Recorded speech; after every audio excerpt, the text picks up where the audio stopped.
బెదిరిపోయిన దయ్యం. ఒక ఊళ్ళో ఒక కట్టెలు కొట్టేవాడు ఉండేవాడు. వాడి భార్య చాలా గయ్యాళిది. మొగుణ్ణి కుక్క కన్నా హీనంగా చూసేది. వాడి సంపాదన అంతంత మాత్రంగా ఉంటే అదంతా తానే కాజేసేది. వాడికి సరిగా తిండి కూడా పెట్టేది కాదు. ఈ కూరలో ఉప్పు ఎక్కువైందని ఒకరోజు అంటే ఆ మర్రోజు ఉప్పు అసలు వేసేదే కాదు. అంత గయ్యాళితో వేగినంతకాలం వేగి ఆ నిర్భాగ్యుడు ఆత్మహత్య తప్ప తనకు మరో మార్గం లేదనుకున్నాడు. కానీ ఉరిపోసుకోవడానికి వాడి దగ్గర తాడు కూడా లేదు. కొందామంటే డబ్బులు లేవు. అందుచేత వాడు తను సంపాదించే దానిలో నుంచి ఒక కాని డబ్బు మిగిల్చి దాన్ని ఒకచోట దాస్తూ వచ్చాడు. అయితే కొద్ది రోజులకే వాడి పెళ్ళాం వాణ్ణి పట్టేసుకున్నది. ఈ డబ్బులన్నీ నీకెక్కడివి? వీటిని ఎందుకు దాస్తున్నావు? స్నేహితులతో కలిసి తాగుదామనా అని అడిగింది పెళ్ళాం.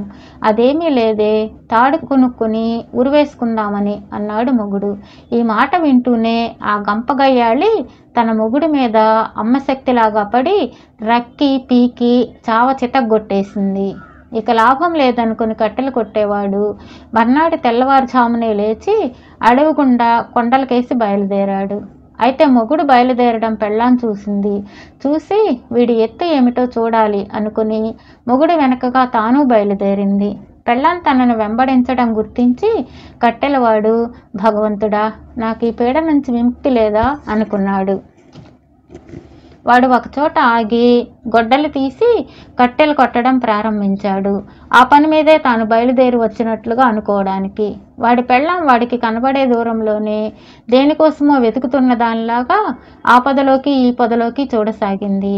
ఆమె ఒక పాడుబడిన నూతికేసి నడుస్తుండడం అకస్మాత్తుగా మొగుడి కంటబడింది. ఆ నూతి మీద ఏవేవో తుప్పలు దుబ్బులు పెరిగి కొత్త వాళ్లకు ఆ నుయ్యి కనిపించదు.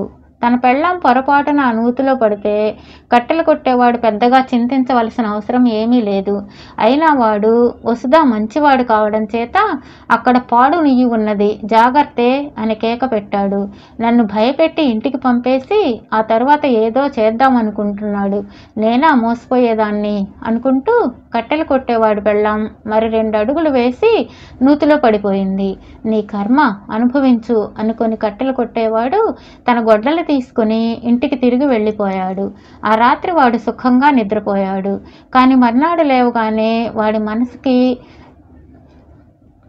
బాధ ఆరంభించింది. ఎంత దుర్మార్గురాలైనా అది తన పెళ్ళాం. దాన్ని ఆ పాడుబావిలో నుంచి పైకి తీయడం తన ధర్మం అనుకుని వాడు అడవికి అడ్డం పడి పాడుబావికేసి వెళ్ళాడు. వాడు బావి దగ్గర మోకరించి లోపలికి చూస్తే ఏమీ కనిపించలేదు. అలికిడి కూడా ఏమీ లేదు. వాడు తన తలగొడ్డ తీసి బావిలోకి వదులుతూ, ఏమే, ఈ బట్ట గట్టిగా పట్టుకో, నేను పైకి లాగుతాను అన్నాడు. దానికి జవాబు లేదు. కానీ 2 క్షణాలయ్యాక తలగొడ్డ బరువెక్కింది. తన పెళ్ళాం ఇంత బరువా అని ఆశ్చర్యపోతూ కట్టెలవాడు తన తలగొడ్డను పైకి లాక్కున్నాడు. కానీ తీరా చూస్తే పైకి వచ్చినది కట్టెలవాడి పెళ్ళాం కాదు, ఏదో భూతం. దాన్ని చూసి కట్టెలవాడు మూర్చిపోయినంత పని చేశాడు. భూతం వాణ్ణి చూసి, భయపడకు, ఇవాళ నువ్వు ఎంత పుణ్యం చేసుకున్నావో నీకు తెలియదు. నన్ను ఘోరమైన విపత్తు నుంచి కాపాడావు. నీ రుణం ఎలాగైనా తీర్చుకుంటాను అన్నది. రుణం తీర్చడమా? నేను నీకేం ఉపకారం చేశాను అన్నాడు కట్టెలవాడు కంగారు పడిపోతూ. ఇంకేం చేయాలి? నేను ఈ బావిలో ఎన్నో ఏళ్లుగా సుఖంగా ప్రశాంతంగా జీవిస్తున్నాను. నిన్న ఒక భయంకరమైన ఆడిద నాకు దాపురించింది. ఆ క్షణం నుంచి నాకు శాంతి లేదు. దేవుడల్లే వచ్చి నన్ను కాపాడావు. నీకు మంచి ఉపకారం చేస్తాను నిజంగా. చూడు, ఈ దేశపు రాజుగారికి అప్సరస లాంటి కూతురున్నది. ఆమెకు నేను పడతాను. రాజుగారు అడ్డమైన వైద్యులను జ్యోతిష్కులను పిలిపిస్తాడు. వాళ్ళు భేషజాలైతే చేస్తారు, కానీ అందువల్ల ఏమీ ఫలితం ఉండదు. రాజుగారికి మతిపోయి ఉన్న సమయంలో నువ్వు వచ్చి ఆమెకు పట్టిన దయ్యాన్ని వదలగొట్టు. అప్పుడు రాజుగారు నీకు గొప్ప బహుమానాలు ఇస్తారు అన్నది భూతం. దయ్యాన్ని ఎలా వదలగొట్టను అని కట్టెలవాడు అడిగాడు. నువ్వు రాగానే నేను వెళ్ళిపోతాను. నువ్వేదో మంత్రాలు చదివినట్లు నోరు ఆడించు అన్నది భూతం. కట్టెలు కొట్టేవాడు తన ఇంటికి బయలుదేరాడు. భూతం రాజుగారి ఇంటికేసి వెళ్ళిపోయింది. కట్టెలవాడి భార్య గురించి ఎవరికీ పట్టలేదు. క్షణాల మీద భూతం రాజభవనానికి చేరుకుని రాజకుమార్తెను ఆవహించింది. రాజకుమార్తె తన తలను 2 చేతులతోనూ గట్టిగా పట్టుకొని పెద్దగా అరిచి విరుచుకుపడిపోయింది. దాసీలు ఆమెను శయ్య మీదకి చేర్చారు. ఈ సంగతి రాజుగారికి తెలియగానే ఆయన ఆస్థాన వైద్యులను పిలిపించి వారి చేత చికిత్సలు చేయించాడు. వారిచ్చిన ఔషధాలేమీ పనిచేయలేదు. రాజు వైద్యులను వెళ్ళగొట్టి మాంత్రికులను పిలిపించాడు.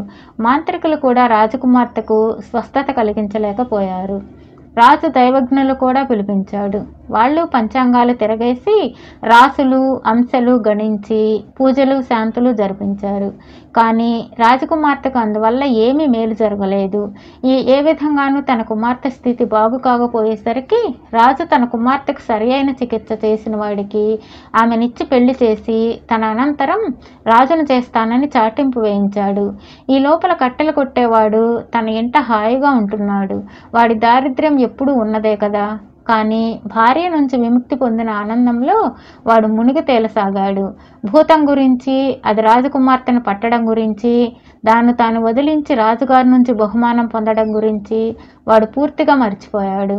ఇంతలో వాడికి రాజుగారి చాటింపు వినబడింది. అది వింటూనే వాడికి భూతం చెప్పిన మాటలు గుర్తుకు వచ్చాయి. వెంటనే వాడు చాటింపు వేసేవాడి వద్దకు పరిగెత్తుకుంటూ వెళ్ళి, రాజకుమార్తెకు నేను చికిత్స చేయగలను. ఆమెకు ప్రాణాపాయం కలగకముందే నన్ను రాజభవనానికి తీసుకుపోండి అన్నాడు. కట్టెలవాడిని రాజభవనం చేర్చారు. ఈ పేదవాడు తన కుమార్తెకు చికిత్స చేయడం అసంభవం అని రాజుకు అనిపించినా ఆయన మనసులో కొంచెం ఆశ మొలకెత్తింది.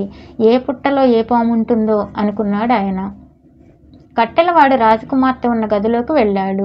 నీరు తెప్పించి చేతులు కడుక్కొని మంత్రాలు చదువుతున్నట్టు పెదవులు కదిలిస్తూ వాడు రాజకుమార్తె నుదుటిని చంపలను నిమిరాడు.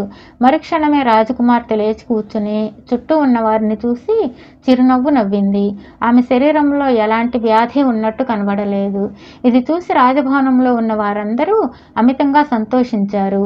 రాజుగారు అన్నమాట నిలబెట్టుకున్నాడు. ఆయన కట్టెలు కొట్టేవాడికి మంచి బట్టలు ఆభరణాలు పెట్టి అలంకరించి అతని గౌరవార్థమై గొప్ప విందు చేసి తరువాత అతడికి తన కుమార్తెనిచ్చి వైభవంగా పెళ్లి చేశాడు. తన మొదటి భార్యతో కాపురం చేసిన కట్టెలవాడికి రాజకుమార్తెతో కాపురం చేయడం స్వర్గంలో ఉన్నట్లుగా ఉన్నది. రాజకుమార్తెను వదిలిపెట్టిపోయిన భూతం పొరుగుదేశపు రాజు కూతుర్ని పట్టింది. దానికి రాణివాసాలు చాలా సుఖంగా ఉన్నాయి. పొరుగు రాజు కూడా తన కుమార్తెకు రకరకాల చికిత్సలు చేయించి విఫలుడయ్యాడు. ఇంతలో ఆయనకు వార్త తెలిసింది. తన పొరుగున ఉన్న రాజు కూతురికి కూడా ఇలాగే జబ్బు చేస్తే ఎవరో వచ్చి రక్షించాడట. ఆ రాజు అతనికే ఇచ్చి పెళ్లి చేశాడట.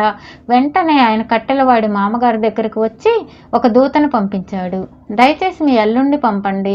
అతడు నా కుమార్తెకు చికిత్స చేసినట్లయితే నా కుమార్తెను కూడా అతనికి 2వ భార్యగా ఇచ్చి పెళ్లి చేస్తాను అని రాజుగారి మాటలకు దూత మాటలుగా తెలిపాడు. మామగారి అనుమతితో కట్టెలవాడు పొరుగు రాజకుమార్తె వద్దకు వచ్చి పూర్వంలాగే చేతులు కడుక్కొని రాజకుమార్తె నుదురు చంపలు నిమిరాడు. మంత్రం చదువుతున్నట్లు పెదవులు కదపసాగాడు. కానీ భూతం వదిలిపోక కట్టెలవాడితో రహస్యంగా, నువ్వు చేసిన ఉపకారానికి ప్రత్యుపకారం అది వరకే చేశాను. నేను నీ పిల్లను వదిలిపోను. పిచ్చి వేషాలు వేశావంటే నీ పెళ్ళాన్ని మళ్ళీ పట్టి నీ రోగం కుదుర్చుతాను అని బెదిరించింది. కట్టెలవాడు భూతంతో, నాకు ఈ పిల్లతో పని లేదు. కావలిస్తే నా భార్యను కూడా తీసుకో. నేను వచ్చినది నా మొదటి భార్య నుంచి తప్పించుకోవడానికి. ఆ రాక్షసి ఎలాగో బావి నుంచి తప్పించుకొని నన్ను వెతుక్కుంటూ రాజభవనానికి వచ్చింది. ఇక్కడికి కూడా నా వెంటబడి వస్తున్నది అన్నాడు. భూతం కట్టెలవాడి మాటలు పూర్తి కాకుండానే రాజకుమార్తెను వదిలి పారిపోయింది. అది ఎటుపోయినది, దాని సంగతి ఏమైనది విన్నవారే లేరు. కట్టెలవాడు మాత్రం 2వ రాజకుమార్తెను కూడా పెళ్లాడి 2 భార్యలతో సుఖంగా జీవించసాగాడు.